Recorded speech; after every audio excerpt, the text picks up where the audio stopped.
Largest agricultural fair east of the Mississippi. Oh, even better. Is what the...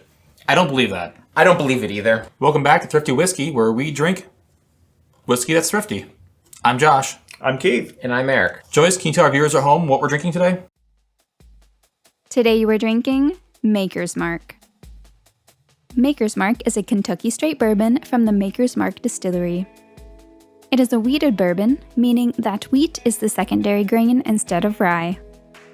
It was founded by Bill Samuels. He developed several mash bills, but in order to save time with distilling and aging, he baked loaves of bread using the mash bills he was researching and used his favorite as the mash bill for Maker's Mark bourbon. Maker's Mark comes in at 90 proof. We paid $30, which is the typical price for this bottle. As always, your prices may vary. Enjoy. Yeah, whatever. All right, let's go ahead and dive in and see what this is. Or let's go ahead and dive in and see what we think of this. Ooh, shallow to dive. I'm getting sweet caramel right off the bat. My first thought was like a berry. Oh, man. Is that welcoming? Yes. I'm getting like caramel, maybe a little butterscotch. A little bit of a berry note, like almost cherry. Butterscotch for sure. I'm definitely picking that up now that you say it. So I'm getting the collective scent of the food portion of the county in which we grew up in, County Fair. Crawford County Fair, largest fair in Pennsylvania. Agricultural fair. Largest agricultural fair in Pennsylvania. Largest agricultural fair east of the Mississippi. Oh, even better. Is what the... I don't believe that. I don't believe it either. A little bit of spice at the tail end of the fruit notes I'm getting. It goes fruit and then Yeah, there's like the finish with spice. powdered sugar. Yeah. Not like... Not the fun dip? No. Like powdered sugar. Like what you would get on a pastry of some sort. What I'm getting, especially now that you said county fair, I'm getting caramel apples with nuts. Oh, I think you're right. I think that's what it is. I can get that. I'm also getting a jelly-filled donut that's covered in powdered sugar. Yeah, let's go ahead and let's go ahead and drink this. A little thin. I disagree. Like thin. So The very finish bold. is thin. I disagree on the palate, though. I feel like it's a little thin, a little watery. Flavor is robust in there, like flavor, but the actual like texture to me I tastes think it's just right. Now that time I got something kind of perfumey on the nose. definitely got some like floral notes to it. The palate, I'd say that what I'm getting on the nose, I am getting on the palate too, though. Yes. Is I am not. I'm getting a bunch of spices mostly. I'm getting more of the spice end than the like fruity end, but I'm getting like the same spice. Yeah. So on the nose, I was getting fruit and then like a finish with a spice. Mm-hmm. This I'm getting spice and then like finishing the fruit on the palate. Now on the actual finish, I'm just getting spices. It's a little bit of nil I'm getting on the nose now. On the nose, I'm getting a little more maple syrup with the water added. It's getting nothing still on the good. nose. It's still good with the water, but it's Not better. bland. It takes away a lot of the edge. I'm getting more nuttiness. Like I'm getting more just generic, like sweet kind of like a generic fruit, like nothing like specific with the water. Yeah, on the nose, I'm getting more maple syrup, and then on the palate, I got more of a nuttiness. Maybe like more like the caramel nuttiness that's on a caramel apple, but not the apple itself. Or what's that candy bar that's just nuts and caramel? Payday? More like Snickers, actually. I'm not getting any chocolate though. No, I'm not getting chocolate. That's no problem. Because I'm imagining like smaller nuts, not like big chunks of nuts like Paydays have. I feel like that makes a taste difference. All right, ready to make some guesses and ratings and all that? I'm ready. Sure. All right, I'm gonna start because I'm blind. So the nose, I'm giving it a 4, palate a 4, and the finish a 3.5.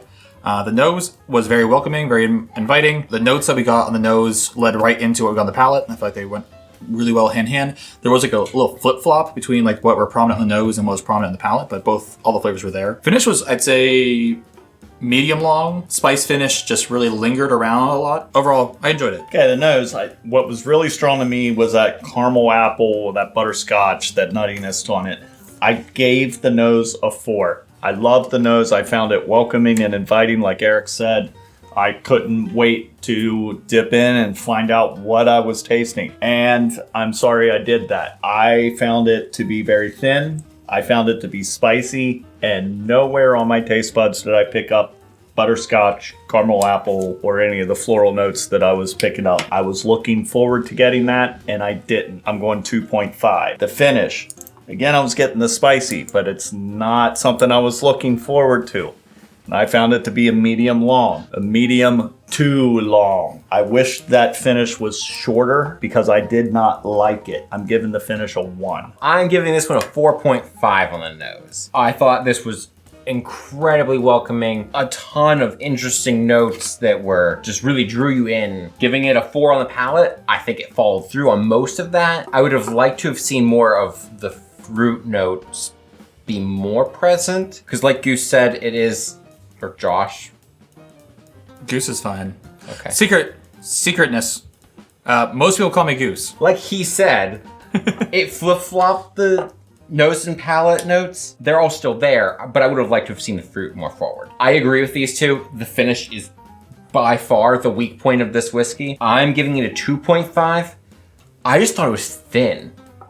I thought it was short to medium. I don't think that the notes on the finish were there. So that's our ratings. We're going to go ahead and do our guesses. I think this is a 80 proof bourbon. I think retail is $15, but I would pay $12. I'm going 84 bourbon, 12 and 12 retail, and what I would pay. I'm going 80 Irish. I'm gonna say I think it retails for 20. I would pay 18.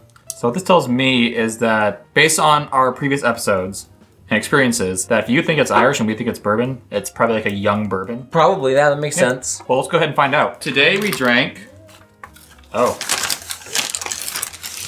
Maker's Mark. That is not Irish. That is not Irish. It's also not a $15 bottle or a $12 bottle. I mean, you're the closest on that. I would still pay 20 for this, or 18 for this. Yeah, I'm gonna be honest, I did not taste like what I remember Maker's Mark tasting like. See, I knew I liked Maker's Mark. This just reaffirms that to me. You said you knew you didn't like Maker's Mark? I knew I did. Oh. I gave it a 4.5 out of 4. That's true, that's true. I gave it good ratings. Apparently, I like to smell Maker's Mark. I agree. And then Maker's Mark stop there. Maker's Mark this smells amazing. So this is Maker's Mark. This is a Kentucky straight bourbon. It is important to note this is a wheated bourbon. The proof is 90 proof, which puts Keith at the closest. Reportedly around 6 years old. The mash bill is 70% corn, 16% wheat, 14% malted barley, cask type new charred oak, distillery, Maker's Mark. Price we paid $30. General price about $30. The entry proof that they put Maker's Mark into the barrel is 110, rather than the 125% or 125 proof that is usually or is typical for bourbon. Reason being is that 125 proof is the highest proof that you can do into a barrel for bourbon and a few other whiskey types. Ratings from their sites: Distiller gave this an 87, Whiskey Advocate an 89. Wine Enthusiast 90, and Tastings.com a 90. And then tasting notes from other sites on the nose: vanilla, caramel, oak, spice, brown sugar, and strawberry. Palate: vanilla, spice, cinnamon, oak, butter, wheat, and caramel. And then finish: just oak and dry. I do really like the nose on this. This is amazing on the nose. Yeah, it's a great nose. I just did not like the way it tasted. I could open it up tomorrow and have completely different thoughts. Yeah, I think That's excellent for an Irish. it's not even like a young Irish. Like, it's not even a young bourbon. It's not young. It's not proof down. Is it the wheat? I don't know. I very much enjoyed this one. I enjoyed it, but not as much as, clearly I didn't think it was, I enjoyed it. I gave it some decent ratings, but I also didn't think it was worth $30 though. Like, for $30 right now, I would rather drink something else. Oh yeah, I Yeah. agree. I mean, I said the highest price at retailing for 20 Yeah. and willing to pay 18. You guys were not willing to pay that much for this. No, to me, honestly, I thought it tasted like, I legitimately just thought it tasted like a well bourbon. Like, it reminded me of our Ancient Age episode, kind of somewhat flavor profile with a little bit more spice. And like, I would gladly pick up 3 bottles of Ancient Age for the price of this. Until we have it back to back and we're like, oh, never mind, this is way better. Yeah, that's true. That is true. All right. Well, I think that's all we have to say today. If you like what we're doing, please hit the like button down below. And we'd love to hear what your thoughts are on this bottle, especially for the price. Until next time, may the winds of fortune sail you. May you sail a gentle sea. May it always be the guy who says, This drink's on me.